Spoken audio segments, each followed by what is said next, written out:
ನಮಸ್ಕಾರ, ನೀವು ನೋಡ್ತಾ ಇದ್ದೀರಾ ಜಿ ಕನ್ನಡ ನ್ಯೂಸ್. ನಾನು ಸಂಪತ್ ವಂಡಾರು.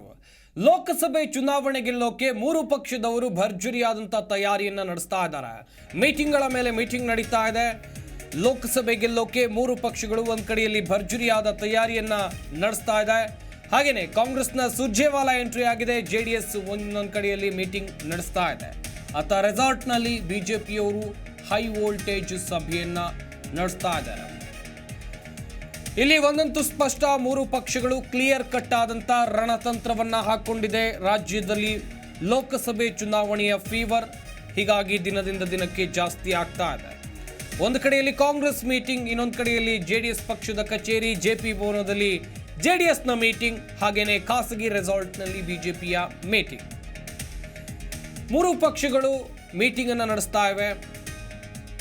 ಯಾವ ರೀತಿಯಾಗಿ ಬಿಜೆಪಿಯವರನ್ನ ಕಟ್ಟಿ ಹಾಕಬೇಕು, ಮೈತ್ರಿ ಪಕ್ಷವನ್ನ ಕಟ್ಟಿ ಹಾಕಬೇಕು ಅನ್ನುವಂಥ ನಿಟ್ಟಿನಲ್ಲಿ ಕಾಂಗ್ರೆಸ್ನವರು ಒಂದಷ್ಟು ಲೆಕ್ಕಾಚಾರವನ್ನು ಹಾಕೊಂಡಿದ್ರೆ, ಈತ ಆಡಳಿತ ಪಕ್ಷದಲ್ಲಿರುವಂಥ ಕಾಂಗ್ರೆಸ್ ಸದ್ಯ ರಾಜ್ಯದಲ್ಲಿ ಆಡಳಿತ ಮಾಡ್ತಾ ಇರೋದು ಕಾಂಗ್ರೆಸ್ ಪಕ್ಷ, ಇದನ್ನ ಕಟ್ಟಿ ಹಾಕೋಕೆ ಬಿಜೆಪಿ ಹಾಗೇನೆ ಜೆಡಿಎಸ್ ಕೂಡ ದೊಡ್ಡ ಲೆಕ್ಕಾಚಾರವನ್ನು ಹಾಕೊಂಡು ಸದ್ಯ ಮೀಟಿಂಗ್ ನಡೀತಾ ಇದೆ. ಹೈ ವೋಲ್ಟೇಜ್ ಮೀಟಿಂಗ್, ಪ್ರಮುಖ ನಾಯಕರು ಭಾಗಿಯಾಗಿದ್ದಾರೆ. ಬಿಜೆಪಿ ಪಕ್ಷದ ಮೀಟಿಂಗ್ ಅನ್ನು ನೀವು ಇಲ್ಲಿ ನೋಡ್ತಾ ಇದ್ದೀರಾ. ಹಿರಿಯ ನಾಯಕರು ಭಾಗಿಯಾಗಿದ್ದಾರೆ. ಇಲ್ಲಿ ಬಿಜೆಪಿಯವರು ಒಂದಷ್ಟು ಪ್ಲಾನ್ಗಳನ್ನು ಹಾಕ್ಕೊಂಡಿದ್ದಾರೆ ಕ್ಲಿಯರ್ ಕಟ್ ಆಗಿ. ಯಾಕಂತ ಹೇಳಿದ್ರೆ ಬಿಜೆಪಿ ಪಕ್ಷ ವಿಧಾನಸಭೆ ಚುನಾವಣೆಯಲ್ಲಿ ಹೀನಾಯವಾಗಿ ಸೋತಿತ್ತು. ಆ ತಪ್ಪುಗಳು ಲೋಕಸಭೆ ಚುನಾವಣೆಯಲ್ಲಿ ಮರುಕಳಿಸಬಾರ್ದು. ಈ ಒಂದು ನಿಟ್ಟಿನಲ್ಲಿ ಬಿಜೆಪಿ ಆ್ಯಂಗಲ್ ಅಲ್ಲಿ ಚಿಂತನೆಗಳು ಆಗ್ತಾ ಇವೆ. ಹಾಗೆಯೇ ಅಭ್ಯರ್ಥಿಗಳ ವಿಚಾರ ಇವೆಲ್ಲವೂ ಕೂಡ ಇಲ್ಲಿ ಚರ್ಚೆ ಆಗ್ತಾ ಇದೆ. ಇನ್ನೊಂದು ಕಡೆಯಲ್ಲಿ ಜೆಡಿಎಸ್ನ ಮೀಟಿಂಗ್ ಬಿಜೆಪಿಯ ಮೈತ್ರಿಕೂಟದಲ್ಲಿ ಇದೆ. NDA ಮೈತ್ರಿಕೂಟಕ್ಕೆ JDS ಸೇರ್ಪಡೆಗೊಂಡಿದೆ. ಜೆಡಿಎಸ್ನವರ ಲೆಕ್ಕಾಚಾರ ಏನಾಗಿರಬಹುದು? ನಾವೀಗ ಆಲ್ರೆಡಿ ಬಿಜೆಪಿ ಜೊತೆಗೆ ಮೈತ್ರಿ ಮಾಡ್ಕೊಂಡಿದ್ದೇವೆ. ಲೋಕಸಭೆ ಚುನಾವಣೆಯ ವಿಚಾರ ಚರ್ಚೆ ಆಗಬೇಕು. ಹಾಗೆಯೇ ಲೋಕಸಭೆ ಚುನಾವಣೆಗಾಗಿ ಎಷ್ಟೆಲ್ಲ ಕ್ಷೇತ್ರಗಳನ್ನು ಬಿಜೆಪಿಯವರು ನಮಗೂ ಬಿಟ್ಟು ಕೊಡ್ತಾರೆ, ಯಾವೆಲ್ಲ ಕ್ಷೇತ್ರಕ್ಕೆ ನಾವು ಡಿಮ್ಯಾಂಡ್ ಇಡಬೇಕು, ಇದರ ಲೆಕ್ಕಾಚಾರವನ್ನು ಕೂಡ ಜೆಡಿಎಸ್ನವರು ಹಾಕ್ಕೊಂಡಿದ್ದಾರೆ. ಇನ್ನುಳಿದಂತೆ ಗಮನಿಸ್ತಾ ಹೋಗೋದಾದರೆ ಮಾಜಿ CM HD ಕುಮಾರಸ್ವಾಮಿಯವರು ಈ ಬಾರಿ ಲೋಕಸಭೆ ಚುನಾವಣೆಯಲ್ಲಿ ಸ್ಪರ್ಧೆಯನ್ನು ಮಾಡಬೇಕಾ, ಈ ಕುರಿತಾಗಿಯೂ ಕೂಡ ತಮ್ಮ ಪಕ್ಷದ ನಾಯಕರಿಂದ, ಹಿರಿಯ ನಾಯಕರಾಗಿರ್ಬೋದು, ಸಂಸದರಾಗಿರ್ಬೋದು, ಹಾಗೆಯೇ ಕಾರ್ಯಕರ್ತರಾಗಿರ್ಬೋದು, ಜಿಲ್ಲಾಧ್ಯಕ್ಷರಾಗಿರ್ಬೋದು, ಇವರಿಂದ ಮಾಹಿತಿ ಕಲೆ ಹಾಕುವಂಥ ಕೆಲಸವನ್ನು ಇಲ್ಲಿ ಮಾಜಿ CM HD ಕುಮಾರಸ್ವಾಮಿಯವರು ಮಾಡ್ತಾ ಇದ್ದಾರೆ. ಇನ್ನೊಂದು ಕಡೆಯಲ್ಲಿ ಕಾಂಗ್ರೆಸ್ನವರ ಲೆಕ್ಕಾಚಾರ ಏನಿರಬಹುದು?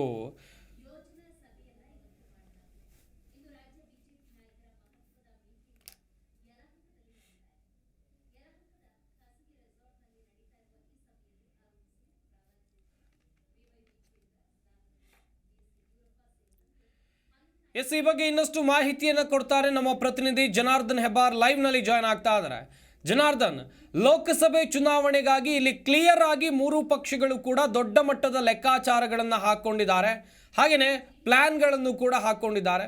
ಮೂರು ಪಕ್ಷಗಳು ಕೂಡ ಈಗ ಮೀಟಿಂಗ್ ಅನ್ನು ನಡೆಸ್ತಾ ಇರುವಂಥದ್ದು. ಒಂದು ಕಡೆಯಲ್ಲಿ ಬಿಜೆಪಿಯವರು ಆಲ್ರೆಡಿ ಮೀಟಿಂಗ್ ಅನ್ನ ಬಿಜೆಪಿ ಜೆಡಿಎಸ್ ಶುರು ಮಾಡಿದ್ರೆ, ನಾಳಿನ ಹಂತದಲ್ಲಿ ಕಾಂಗ್ರೆಸ್ನವರು ಕೂಡ ಮೀಟಿಂಗ್ ಅನ್ನ ಶುರು ಮಾಡ್ತಾರೆ. ಕ್ಲಿಯರ್ ಕಟ್ ಆಗಿ ಮೂರು ಪಕ್ಷಗಳು ಏನೆಲ್ಲ ಲೆಕ್ಕಾಚಾರ ಹಾಕ್ಬೋದು ಈ ಮೀಟಿಂಗ್ನಲ್ಲಿ? ಸಂಪತ್, ನೀವು ಹೇಳಿದಾಗೆ ಮೂರು ರಾಜಕೀಯ ಪಕ್ಷಗಳು ಈಗ ಲೋಕಸಭಾ ಚುನಾವಣೆಗೆ ಸಂಬಂಧಪಟ್ಟಾಗಿ ಸಿದ್ಧತೆಯನ್ನು ಆರಂಭ ಮಾಡಿಕೊಂಡಿದೆ. ಮೊದಲನೇದಾಗಿ ಇವತ್ತು BJP ಶುರು ಹಚ್ಕೊಂಡಿದೆ. ಇವತ್ತಿನ ಸಭೆಯಲ್ಲಿ ಪ್ರಮುಖವಾಗಿ ಲೋಕಸಭಾ ಚುನಾವಣೆಯಲ್ಲಿ ಎಲ್ಲೆಲ್ಲಿ ಸೀಟ್ ಹೊಂದಾಣಿಕೆ ಮತ್ತು ಯಾವ ಅಭ್ಯರ್ಥಿಗಳನ್ನು ಕಣಕ್ಕಿಳಿಸಬೇಕು, ಪರಿಸ್ಥಿತಿ ಎಲ್ಲೆಲ್ಲಿ ಹೇಗಿದೆ, ಯಾವ ಹಾಲಿ ಸಂಸದರಿಗೆ ವಿರೋಧ ಎಷ್ಟಿದೆ, ಇದೆಲ್ಲ ವಿಚಾರದ ಬಗ್ಗೆಯೂ ಕೂಡ ಚರ್ಚೆಯನ್ನು ಮಾಡ್ತಾ ಇದ್ದಾರೆ. ಪಕ್ಷದೊಳಗಿನ ಒಂದು ಅಸಮಾಧಾನದ ವಿಚಾರವನ್ನು ಅದನ್ನು ಸಮಾಧಾನ ಪಡಿಸ್ಕೊಂಡು ಹೇಗೆ ಮುನ್ನಡೆಯಬೇಕು, ಇದೆಲ್ಲವೂ ಕೂಡ ಚರ್ಚೆ ಆಗುತ್ತೆ. ಇನ್ನೊಂದು ಕಡೆಯಲ್ಲಿ JDS ಅವರು ಕೂಡ ಸಭೆಯನ್ನು ನಡೆಸ್ತಾ ಇದ್ದಾರೆ. ಅಂದರೆ ಕುಮಾರಸ್ವಾಮಿ ಸ್ಪರ್ಧೆ ಮಾಡಬೇಕಾ ಬೇಡವಾ ಅನ್ನೋ ಕುರಿತಾಗಿ ಅಲ್ಲಿ ಭಾಳ ಪ್ರಮುಖವಾದ ಚರ್ಚೆ ನಡೆಯುತ್ತೆ. ಕುಮಾರಸ್ವಾಮಿ ಸ್ಪರ್ಧೆಗೆ ಈಗಾಗಲೇ ಒತ್ತಡ ಇದೆ ಅನ್ನೋಂಥ ಮಾತನ್ನು ಕುಮಾರಸ್ವಾಮಿ ಅವರು ಮನೆ ದಿನ ಮಾತಾಡ್ತಾ ಹೇಳಿದರು. ಒತ್ತಡ ಅಂತ ಇರೋದು ನಿಜ, ಕಾರ್ಯಕರ್ತರು ಹೇಳಿರೋದು ನಿಜ, ಆದರೆ ಸ್ಪರ್ಧೆ ಮಾಡಬೇಕಾ ಬೇಡವಾ ಅನ್ನೋ ತೀರ್ಮಾನ ತೊಗೊಳ್ತೀನಿ ಅಂತೇಳಿ. ಒಂದು ವೇಳೆ ತೀರ್ಮಾನ ತೊಗೊಂಡ್ರು ಸಹಿತ ಎಲ್ಲಿಂದ ಸ್ಪರ್ಧೆ ಮಾಡಬೇಕು ಅನ್ನೋದು ಕೂಡ ಪ್ರಶ್ನೆ ಬರುತ್ತೆ.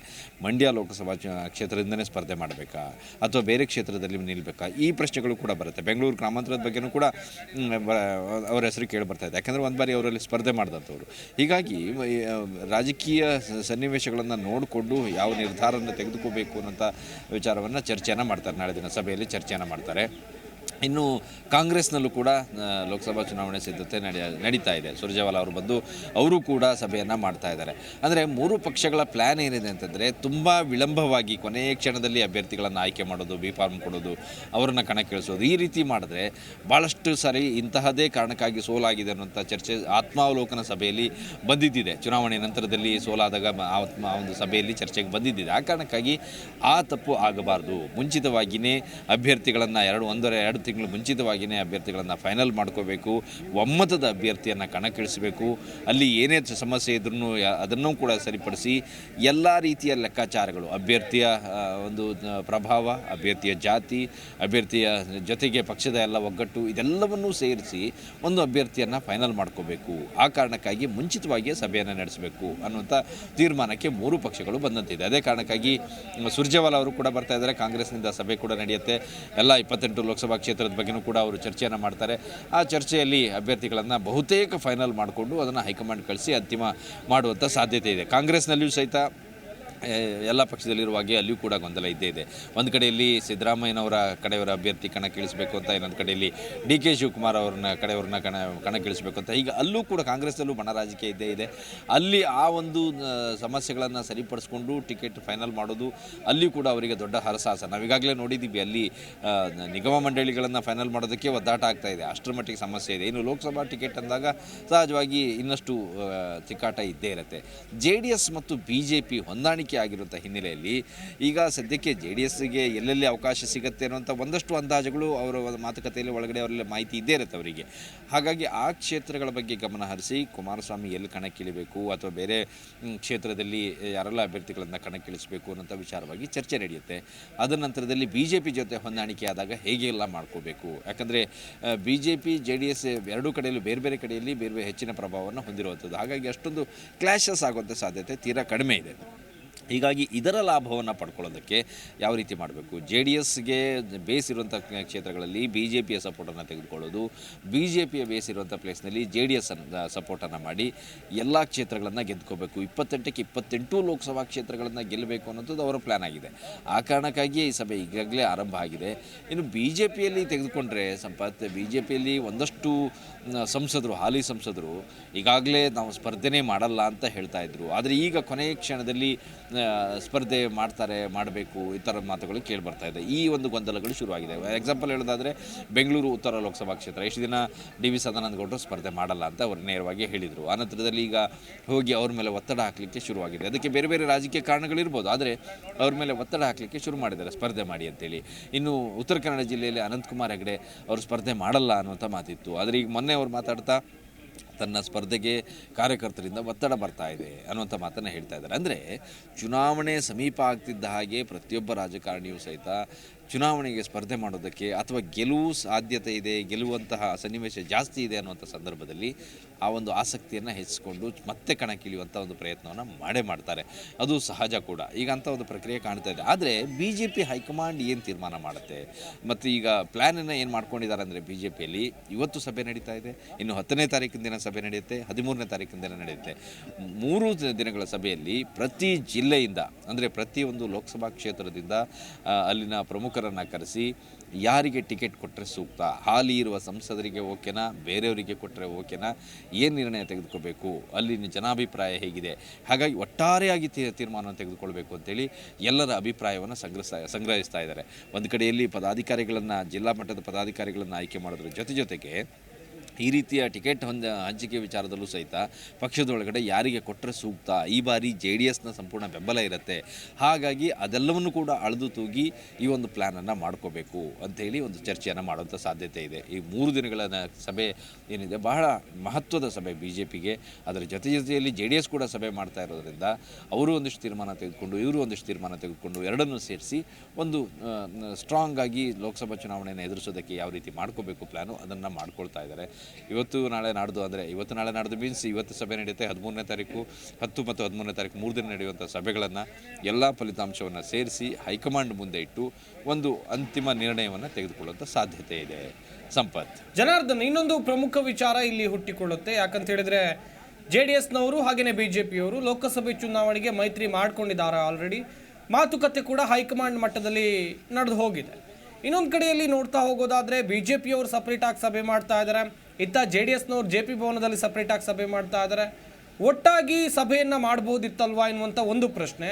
ಹಾಗೆಯೇ ಈ ಎರಡು ಪಕ್ಷಗಳ ಸಪ್ರೇಟ್ ಸಭೆ ಇದೆಯಲ್ಲ, ಇದು ಆಂತರಿಕ ವಿಚಾರ ಚರ್ಚೆಗಷ್ಟೇ ಮಾತ್ರ ಸೀಮಿತ ಆಯ್ತಾ ಹೇಗೆ? ಅಂದರೆ ನೀವು ಹೇಳಿದಾಗೆ ಇಬ್ಬರು ಸೇರಿ ಎರಡು ಪಕ್ಷದವರು ಪ್ರಮುಖರು ಸೇರಿ ಸಭೆ ಮಾಡ್ಬೋದಿತ್ತು. ಆದರೆ ಇದು ಪಕ್ಷದ ಒಳಗಡಿನ ವಿಚಾರ, ಪಕ್ಷದಲ್ಲಿ ಒಳಗಡೆ ಇರುವಂಥ ಅಸಮಾಧಾನ, ಹಾಲಿ ಸಂಸದರ ಕ್ಷೇತ್ರದ ಬಗ್ಗೆ ಚರ್ಚೆ, ಪದಾಧಿಕಾರಿಗಳ ಆಯ್ಕೆ, ಇದೆಲ್ಲವನ್ನು ಸೇರಿಸಿ ಇವರು ಸಭೆಯನ್ನು ಮಾಡ್ತಾ ಇದ್ದಾರೆ. ಇಲ್ಲಿ ಟಿಕೆಟ್ JDS ಮತ್ತು BJP ಹೊಂದಾಣಿಕೆ ಆದ ನಂತರದಲ್ಲಿ ಎಲ್ಲೆಲ್ಲಿ ಏನು ಅನ್ನೋದ್ರ ಬಗ್ಗೆ ನಂತರ ಹೈಕಮಾಂಡ್ ತೀರ್ಮಾನ ಮಾಡುತ್ತೆ. ಹೈಕಮಾಂಡ್ ತೀರ್ಮಾನದ ಆದ ನಂತರದಲ್ಲಿ ಟಿಕೆಟ್ ಹಂಚಿಕೆ ಫೈನಲ್ ಆದ ನಂತರದಲ್ಲಿ ಆವಾಗ ಎರಡೂ ಪಕ್ಷದ ಪ್ರಮುಖರು, ರಾಜ್ಯ ಘಟಕದ ಪ್ರಮುಖರು ಕೂತು ಈ ಸಭೆಯನ್ನು ಮಾಡಬೇಕಾಗತ್ತೆ. ಆದರೆ ಈಗ ಪ್ರಸ್ತುತ ಸನ್ನಿವೇಶದಲ್ಲಿ JDS ಕೂಡ ತನ್ನ ಆಂತರಿಕ ಸಭೆಯನ್ನು ನಡೆಸ್ತಾ ಇದೆ, BJP ಕೂಡ ತನ್ನ ಪಕ್ಷದ ಆಂತರಿಕ ವಿಚಾರವನ್ನು ಸಭೆಯಲ್ಲಿ ಚರ್ಚೆ ಮಾಡ್ತಾ ಇದೆ. ಇಬ್ಬರು ಕೂಡ ಚರ್ಚೆ ಮಾಡೋದೇನಂತಂದರೆ, ನಮಗೆ ಇನ್ನೊಂದು ಸಪೋರ್ಟ್ ಇದೆ, BJP ಹೇಳುತ್ತೆ ತಮಗೆ JDS ಸಪೋರ್ಟ್ ಇದೆ, JDS ಹೇಳುತ್ತೆ BJP ಸಪೋರ್ಟ್ ಇದೆ, ನಾವಿಬ್ಬರೂ ಕೂಡ ನಮ್ಮ ಕ್ಷೇತ್ರದಲ್ಲಿ ಎಲ್ಲೆಲ್ಲಿ ಸ್ಟ್ರಾಂಗ್ ಇದ್ದೀವಿ ಅಲ್ಲಿ ನಾವು ಹೆಚ್ಚಿನ ರೀತಿಯಲ್ಲಿ ನಮ್ಮ ಪಕ್ಷದ ಬಲವನ್ನು ತೋರಿಸ್ಪಡಿಸುವಂಥ ಕೆಲಸವನ್ನು ಮಾಡಬೇಕು. JDSಗೆ ಎಷ್ಟು ಕ್ಷೇತ್ರ ಸಿಗುತ್ತೆ ಅನ್ನೋದ್ರ ಬಗ್ಗೆ ಕೂಡ ಅವರು ಚರ್ಚೆ ಮಾಡ್ತಾರೆ ಪಕ್ಷದ ಒಳಗಡೆ. ನಾವು 4 ಸೀಟೋ 5 ಸೀಟೋ ಕೇಳಿದ್ದೀವಿ, ಇಂತಿಷ್ಟು ಸಿಗುವಂಥ ಸಾಧ್ಯತೆ ಇದೆ, ಇಂತಿಂಥ ಕಡೆ ಸಿಗುವಂಥ ಸಾಧ್ಯತೆ ಇದೆ, ನಾವು ಗೆಲ್ಲಬೇಕು ಅಂತಂದರೆ ಇನ್ನೂ 1-2 ಕ್ಷೇತ್ರನ ಎಕ್ಸ್ಟ್ರಾ ಕೇಳಬೇಕು, ನಮ್ಮ ಬೇಸ್ ಎಲ್ಲಿ ಸ್ಟ್ರಾಂಗ್ ಇದೆ ಅದ್ರ ಬಗ್ಗೆ ಕೇಳಬೇಕು. ಹೀಗೆಲ್ಲವೂ ಕೂಡ ಒಂದು ಚರ್ಚೆಗಳು ಆ ಸಭೆಯಲ್ಲಿ ನಡೆಯುತ್ತೆ.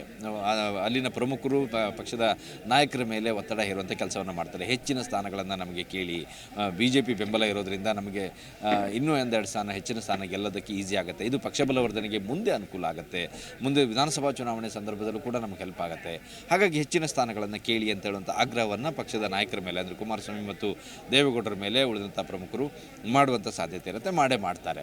ಅದ್ರ ಬೇಸ್ ವಿಚಾರವಾಗಿ ಅಲ್ಲಿ ಪಕ್ಷದ ಒಳಗಡೆ ಚರ್ಚೆ ಆಗುತ್ತೆ. ಮತ್ತು ಅಲ್ಲಿ ಹಾಸನದಲ್ಲಿ ಪ್ರಜ್ವಲ್ ರೇವಣ್ಣ ಅವರಿಗೆ ಕೊಡಲೇಬೇಕಾ, ಹಾಲಿ ಸಂಸದರಿರ್ಬೋದು, ಆದರೆ ಅಲ್ಲಿ BJP ಬೆಲ್ಟ್ ಇದೆ ಅನ್ನೋಂಥ ಮಾತನ್ನು ಪ್ರೀತಮ್ ಗೌಡ ಅವರು ಹೇಳ್ತಾ ಇದ್ರು, ಮಾಜಿ ಶಾಸಕರು ಅವರು ಹೇಳ್ತಾ ಇದ್ರು. ಹಾಗಾಗಿ ಇಂಥ ಗೊಂದಲಗಳೆಲ್ಲ ಸೃಷ್ಟಿಯಾದಾಗ ಕಷ್ಟ ಆಗಿಬಿಡುತ್ತೆ.